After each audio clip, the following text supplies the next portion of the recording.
2 दिन तक खूब रोए, 10-10 घंटे के वीडियो बनाए। ये शब्द है पाकिस्तान से भारत आई सीमा हैदर की। दरअसल अपने प्यार को पाने के लिए पाकिस्तान से भारत आई सीमा हैदर इन दिनों काफी चर्चा में है। कारण है हिंदुस्तानी युवक सचिन के साथ उनकी लव स्टोरी। पाकिस्तान से शारजाह, शारजाह से नेपाल और नेपाल से इंडिया आने वाली सीमा को फिलहाल कोर्ट ने जमानत दे दी है, लेकिन अभी भी इस मामले में कानूनी कार्रवाई जारी है। सीमा अब यहीं भारत में रहना चाहती है, तो वहीं उसका पहला शौहर चाहता है कि वह वापस पाकिस्तान लौट आए। सीमा का कहना है कि वह अपने पहले पति गुलाम हैदर के साथ नहीं रहना चाहती, बल्कि सचिन के साथ ही उसकी पत्नी बनकर ताउम्र रहना चाहती है। बता दें कि साल 2020 में ऑनलाइन पबजी गेम खेलते हुए उसे सचिन से प्यार हो गया और फिर प्यार को पाने के लिए वो 4 बच्चों के साथ भारत चली आई। भारत आने से पहले वो एक बार सचिन से नेपाल में मिली भी थी। वहाँ उन्होंने 7 दिन एक साथ बिताए। सीमा ने बताया कि जब हम पहली बार नेपाल में मिले तो एक दूसरे को देखकर बहुत ज्यादा खुश हुए। हमें यकीन ही नहीं हो रहा था कि हम असल में एक दूसरे के सामने हैं। हमें इतनी खुशी हुई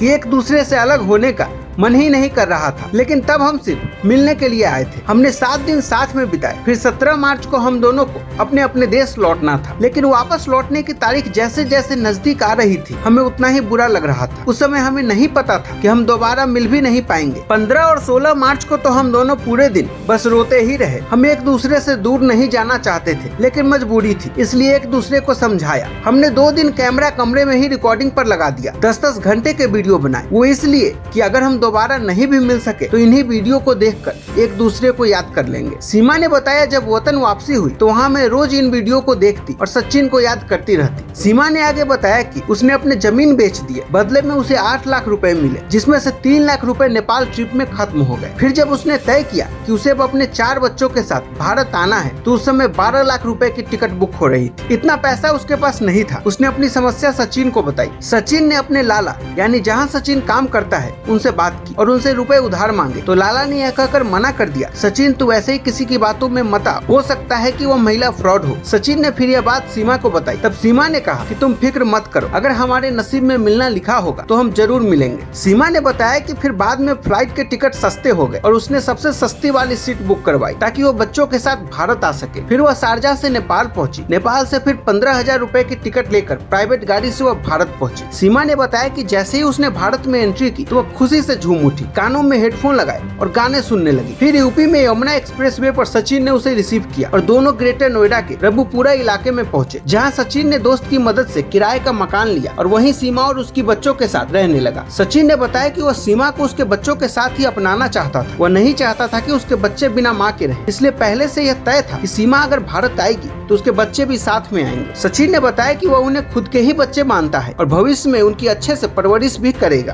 बता दें कि पाकिस्तान से भारत आई सीमा हैदर को यूपी पुलिस ने 6 जुलाई को नोएडा से गिरफ्तार किया था। साथ में सचिन को भी गिरफ्तार किया गया था, लेकिन उन्हें अब कोर्ट से जमानत मिल चुकी है। सीमा ने बताया कि हालांकि उन्होंने नेपाल के मंदिर में हिंदू रीति रिवाज के मुताबिक शादी कर ली थी, फिर भी अब वो यहाँ सचिन के साथ कोर्ट मैरिज करेगी। उसने यूपी के सीएम योगी आदित्यनाथ से गुहार लगाई है कि उसे पाकिस्तान वापस न भेजा जाए, क्योंकि अगर वो पाकिस्तान गई तो उसे वहाँ मार दिया जाएगा। अब वो हमेशा के लिए सचिन के साथ ही रहना चाहती है। वो भारत में ही मरना पसंद करेगी। इतना ही नहीं, सीमा ने बताया कि सचिन को पाने के लिए वो वेजिटेरियन बन चुकी है, साथ ही उसने अब हिंदू धर्म भी अपना लिया है। वहीं दूसरी तरफ सीमा के पहले पति गुलाम हैदर ने पीएम नरेंद्र मोदी से गुहार लगाई है कि उसकी पत्नी सीमा और बच्चों को वापस पाकिस्तान भेज दिया जाए, जबकि सीमा का कहना है कि गुलाम से वह 4 साल से अलग रह रही है। शादी के बाद से वह उसके साथ मारपीट करता था। कई बार उसने उसके चेहरे पर मिर्च पाउडर तक फेंका है। वो उसके साथ बिल्कुल भी नहीं रहना चाहती। बहरहाल देखना ये होगा कि आगे इस मामले में क्या होता है। क्या भारत सरकार उसे वापस पाकिस्तान भेजेगी या यहीं भारत में रहने की इजाजत देगी? दोस्तों, आपका सचिन सीमा की इस लव स्टोरी पर क्या कहना है, हमें कमेंट करके जरूर बताएं।